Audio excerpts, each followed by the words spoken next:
Ancient one के हिसाब से इन्फिनिटी स्टोन्स यूनिवर्स की रियलिटी को प्रोटेक्ट करने के लिए सबसे इम्पोर्टेंट थे। The Infinity Stones create what you experience as the flow of time. Remove one of the stones, and that flow splits.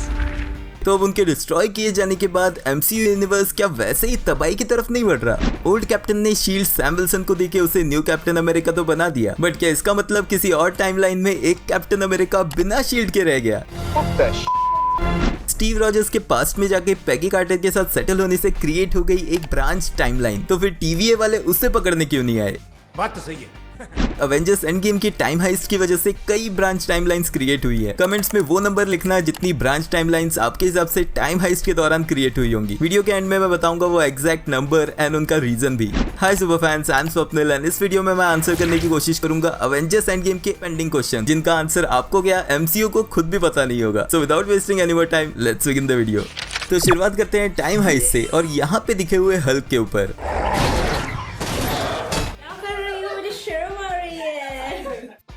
Time travel करके अवेंजर्स पहुंचे 2012 की टाइमलाइन में, एग्जैक्ट उस मोमेंट पे जब अवेंजर्स ने लोकी को हरा दिया था, क्योंकि यहाँ पे अवेंजर्स का गोल था 2 इन्फिनिटी स्टोन्स एक साथ पाने का, जिनमें से एक स्पेस स्टोन टेसरेक्ट में था और दूसरा माइंड स्टोन सेप्टर में था। ऑफ कोर्स टेसरेक्ट को पाने का उनका प्लान फेल हो गया हल्क की वजह से, जो गुस्सा था क्योंकि बाकी अवेंजर्स ने उसे लिफ्ट में घुसने नहीं दिया। अब यहाँ पे दिखा हल्क 2012 के हल्क से टोटली डिफरेंट था। ओरिजिनल मूवी में जो हल्क हमें दिखा था वो एक रेजिंग सैवेज हल्क था, जिसने पहले तो शील्ड हेलिकैरियर पे ब्लैक विडो को मारने की कोशिश की थी और फिर इस फाइट में हल्क को पंच भी किया था।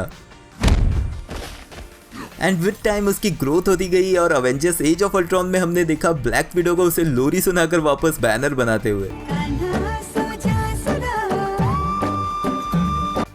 जिसके बाद जाके थॉर रैग्नारॉक में हमें वो हल्क देखने मिला जो कन्वर्स कर सकता है, जहां वो थॉर के साथ अपनी फीलिंग शेयर करते हुए दिखा। बट 2012 के हल्क को इस टाइम हाइस्ट के दौरान ही इस तरह का दिखाना काफी कंफ्यूजिंग था। तो मेरे हिसाब से ये ऑब्वियसली प्लॉट कन्वीनियंस के लिए यूज किया गया है, क्योंकि अगर हल्क स्टेयर्स से नीचे नहीं आता तो वो टोनी स्टार्क को हिट नहीं करता और टेसरेक्ट लोकी के हाथ नहीं लगता, जो मूवी की आगे की कंटिन्यूटी के लिए और एमसीयू के फेज 4 की स्टोरी लाइन के लिए सबसे इंपॉर्टेंट था।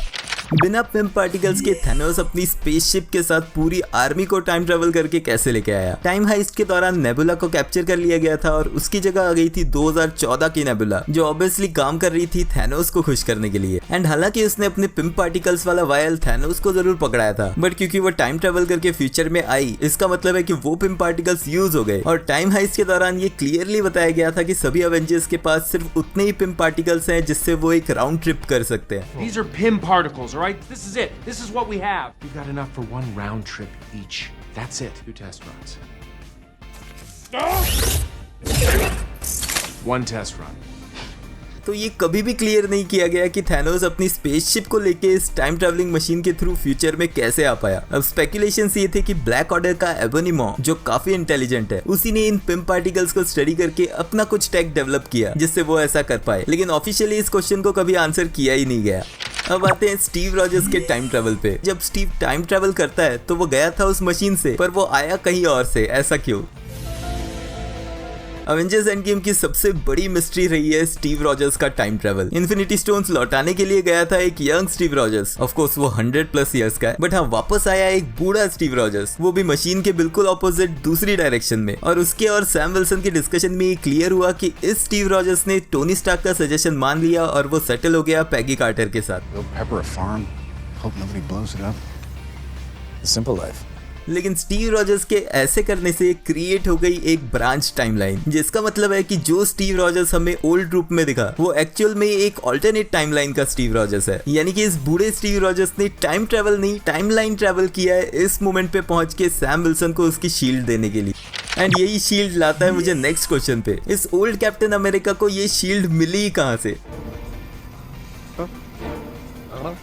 एंड गेम का लास्ट सीन जहां old Steve Rogers Sam Wilson को उसकी कैप्टन अमेरिका की शील्ड देता है, जिसके साथ वो ये मेंटल भी सैम विल्सन को पास करता है। एंड ये काफी इमोशनल और मीनिंगफुल सीन था, बट रियल क्वेश्चन इज कि ये शील्ड आई कहां से? अब जैसे मैंने पहले कहा, जिस मोमेंट पे स्टीव रॉजर्स ने टाइम ट्रेवल के दौरान ये सोचा कि वो टाइम में पीछे ही रुकेगा और पैगी कार्टर के साथ सेटल हो जाएगा, वहीं से क्रिएट हो गई एक ब्रांच टाइमलाइन। यानी कि जिस टाइमलाइन में ये बूढ़ा स्टीव रॉजर्स है, उसकी टाइमलाइन में भी एक और कैप्टन अमेरिका एग्जिस्ट जरूर करता होगा, लेकिन वो ये टाइम ट्रेवल किया हुआ स्टीव रॉजर्स नहीं है, बट क्योंकि ये बूढ़ा स्टीव रॉजर्स जो टाइमलाइन स्विच करके सैम विल्सन को ये कैप्टन अमेरिका की शील्ड पकड़ाता है, ऑब्वियस सी बात है कि ये शील्ड उसने उसकी टाइमलाइन के कैप्टन अमेरिका से छीन के लाई है या फिर चोरी करके लाई है, क्योंकि एमसीयू के टाइमलाइन वाली कैप्टन अमेरिका की शील्ड टोटली डैमेज हो गई थी और वो जब टाइम ट्रेवल करके जा रहा था तब वो शील्ड उसके पास नहीं थी। तो क्या इसका मतलब हुआ कि ऑल्टरनेट टाइमलाइन में एक कैप्टन अमेरिका ऐसा है जिसके हाथ में कोई शील्ड ही नहीं है?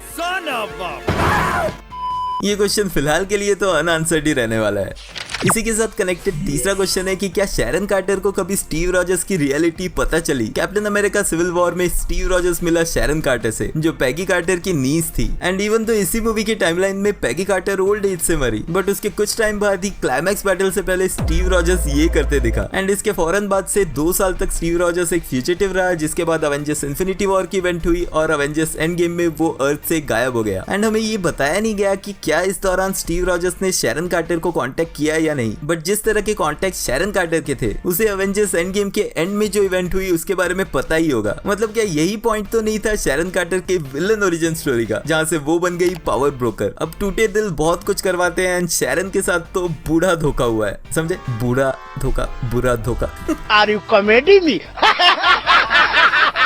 काफी बुरा जोक था।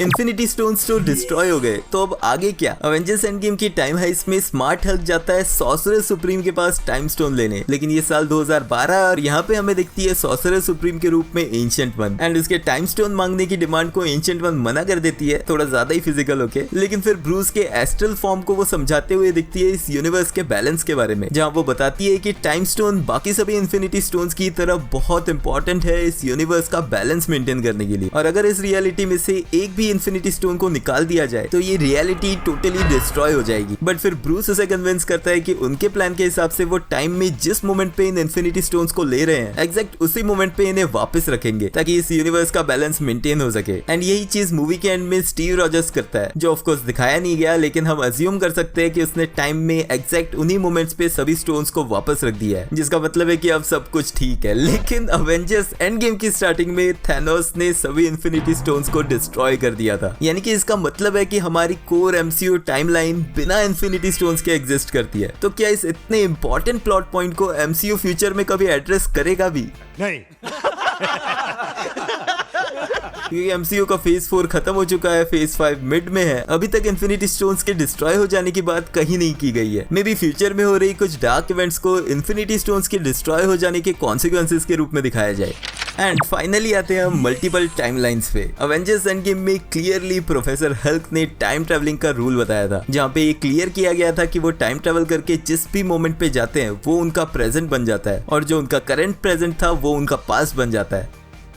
अरे कहना क्या चाहते हो? जिसका मतलब है कि पास्ट में किया हुआ कोई भी चेंज उनके फ्यूचर को चेंज नहीं कर सकता। और इसी चीज को कंफर्म करते हुए लोकी सीरीज में हमें दिखाया गया कि ऐसा कोई भी चेंज करने से पास्ट में क्रिएट हो जाएगी एक ब्रांच टाइमलाइन। एंड क्योंकि एमसीयू यूनिवर्स एक सेक्रेट टाइमलाइन का पार्ट था जिसको कंट्रोल कर रहा था ही हू रिमेन्स, जो अपने हिसाब से ही टाइमलाइंस को चला रहा था, तो वो उन सभी टाइमलाइंस को प्रून कर रहा था जो क्रिएट हो रही थी उसके रूल्स के बाहर। तो चलो क्विकली रिव्यू करते हैं कि अवेंजर्स ने टाइम हाइस्ट में टोटल कितनी ब्रांच टाइमलाइंस क्रिएट की। शुरुआत करते हैं 2012 के न्यूयॉर्क पे, जहां हल्क के डिस्ट्रैक्शन की वजह से लोकी के हाथ लग जाता है टेसरैक्ट और वो टेलीपोर्ट होकर निकल जाता है किसी और जगह। लेकिन फिर टीवीए ने आकर इस टाइमलाइन को प्रून कर दिया था, यानी कि इस टाइमलाइन में ये इवेंट कभी हुई ही नहीं। मतलब लोकी के पास जब टेसरैक्ट पहुंचता है उससे आगे की टाइमलाइन प्रून हो गई और लोकी से इस टेसरैक्ट को कोई और उठा लेता है, यानी कि कोई ब्रांच टाइमलाइन यहाँ से क्रिएट नहीं हुई। बट देन इसी मोमेंट पे फ्यूचर के टोनी और स्कॉट की वजह से 2012 के टोनी स्टार्क को एक हार्ट अटैक दिया जाता है, जिसको फिक्स करने के लिए थॉर यूज करता है अपनी लाइटनिंग पावर। अब ये दोनों ही चीजें छोटा सा चेंज है जिनसे ब्रांच टाइमलाइन क्रिएट नहीं होनी चाहिए। बट अगर आपको व्हाट इफ सीरीज याद है तो कैप्टन कार्टर के उस रूम में रहने से स्टीव की जगह वो फर्स्ट अवेंजर बन सकती है, तो यहाँ भी इस छोटे से चेंज की वजह से एक ब्रांच टाइमलाइन क्रिएट हो ही सकती है।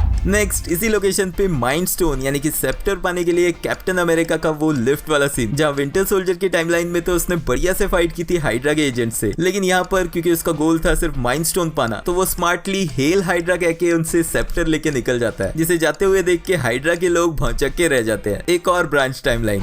लेकिन सेप्टर की लड़ाई यहीं खत्म नहीं होती, क्योंकि कैप्टन अमेरिका मिलता है 2012 के अपने ही कैप्टन अमेरिका के वर्जन से। एंड यहाँ इस फाइट में कुछ मेजर चेंजेस नहीं होते, क्योंकि 2012 वाला कैप्टन अमेरिका ये समझता है कि ये लोकी उसके अवतार में है। लेकिन लास्ट मोमेंट पे स्टीव रॉजर्स 2012 के कैप्टन अमेरिका के कान में कहता है कि बक्की इज अलाइव। अब ऑफ कोर्स सिविल वॉर की फाइट में क्रॉसबोन्स ने ये बात उससे कही थी, एंड उसी चीज का कॉल बैक देने के लिए यहाँ पे कहा गया है, जिस डिस्ट्रैक्शन को यूज करके वो सेप्टर से उसे स्टन करता है। अब अगेन ये भी एक छोटी सी इन्फो है, और वो उसे कुछ लीड भी नहीं देता कि बक्की को कहाँ ढूंढा जाए। लेकिन यहाँ भी ये एक छोटा सा चेंज, जहाँ उसके दिमाग में ये बात पहले से आ गई है कि बक्की जिंदा है, प्लस इस फाइट में वो हार जाता है, यानी कि जब उसे होश आएगा तब उसे ये याद रहेगा कि वो लोकी से हारा है। ये दोनों ही छोटी सी चीजें इस स्टीव रॉजर्स की लाइफ में क्रिएट कर सकते हैं एक branch timeline. Next, time stone लेने के लिए ब्रूस पहुंचता है एंशिएंट वन के पास। अब एंशिएंट वन काफी स्मार्ट और रिलायबल है, तो वो सब कुछ पता होते हुए भी कुछ चेंज नहीं करेगी, इसलिए यहाँ पर कोई ब्रांच टाइमलाइन नहीं बनेगी। सिमिलरली सोल स्टोन पाने के लिए नताशा और क्लिंट वॉर्मिर पहुंचते हैं, जहाँ पर नताशा सैक्रिफाइस करती है, क्लिंट को मिल जाता है सोल स्टोन, और यहाँ भी कुछ मेजर चेंज नहीं होता, तो नो ब्रांच टाइमलाइन। लेकिन पावर स्टोन पाने के लिए नेबुला और रोडी पहुंचते हैं 2014 में, जहाँ पर बेचारे नाचते गाते आते क्विल को रोडी पंच करके बेहोश कर देता है। क्यों? बट देन जो उसने इन्फिनिटी वॉर में काम खराब किया था, उस हिसाब से तो उसको एक तो पढ़ना जरूरी था। लेकिन इसी चेंज की वजह से बेहोश क्विल को रोनन के आदमी पकड़ सकते हैं, जो क्रिएट कर देगा एक और ब्रांच टाइमलाइन। रियलिटी स्टोन पाने के लिए थॉर और रॉकेट पहुंचते हैं असगार्ड, जहां ना चाहते हुए भी थॉर अपनी मदर से बात करता है। अब फ्रीगा के बारे में हमें पता है कि वो एक विच है और काफी स्मार्ट और मैच्योर क्वीन है, तो इवन दो उसे ऑलरेडी पता था कि क्या होने वाला है, वो कुछ मेजर चेंज नहीं करेगी और यहाँ भी ब्रांच टाइमलाइन नहीं बनेगी।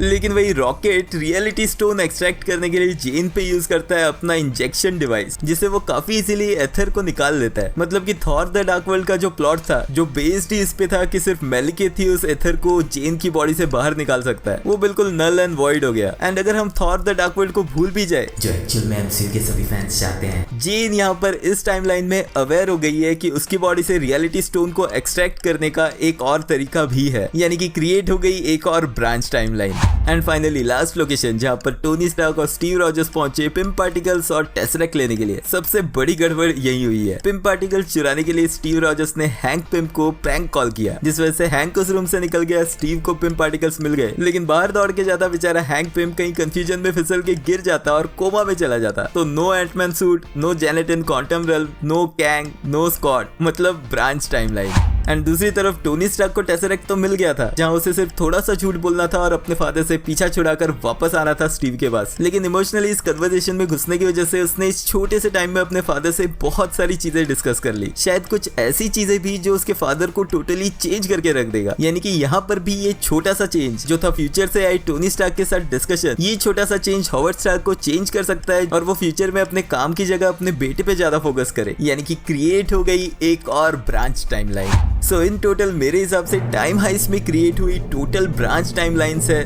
7। अब अपने कमेंट्स को एडिट मत करने लगना। आई नो इस एंड गेम क्वेश्चंस की लिस्ट से स्टीव रॉजर्स की इन्फिनिटी स्टोन रिटर्न करने वाली जर्नी से रिलेटेड सारे क्वेश्चंस मिसिंग है, जैसे कि सोल स्टोन रिटर्न करते टाइम वॉर्मिर पे रेड स्कल ने कैप्टन अमेरिका का स्वागत कैसे किया। क्या जैसे सोल स्टोन पाने के लिए एक लाइफ सैक्रिफाइस करनी पड़ती है, वैसे ही क्या सोल स्टोन रिटर्न करते टाइम एक लाइफ रिक्रिएट भी की जा सकती है। रियलिटी स्टोन को सॉलिड फॉर्म से एथर के लिक्विड फॉर्म में कैसे कन्वर्ट किया गया, एंड टोटल कितनी मल्टीपल ब्रांच टाइमलाइंस बन गई कैप्टन अमेरिका के इन इन्फिनिटी स्टोन्स को रिटर्न करने वाली जर्नी में। इन सभी क्वेश्चंस को डिस्कस करूंगा मैं नेक्स्ट वीडियो में, तो उसके लिए चैनल को सब्सक्राइब जरूर कर लेना। साथ ही में अगर आपका भी कोई क्वेश्चन है तो वो भी कमेंट में लिखना, मैं उसे भी इंक्लूड करने की कोशिश जरूर करूंगा। ये एमसीयू मास्टर क्लास सीरीज का 3rd वीडियो था। अगर आपने पिछले दोनों वीडियो नहीं देखे तो एंड स्क्रीन से वो वीडियो जरूर चेकआउट कर लेना। अगर वीडियो एंड तक देख रहे हो तो लाइक भी कर देना, क्योंकि वो एकदम फ्री है। मिलते हैं नेक्स्ट वीडियो में।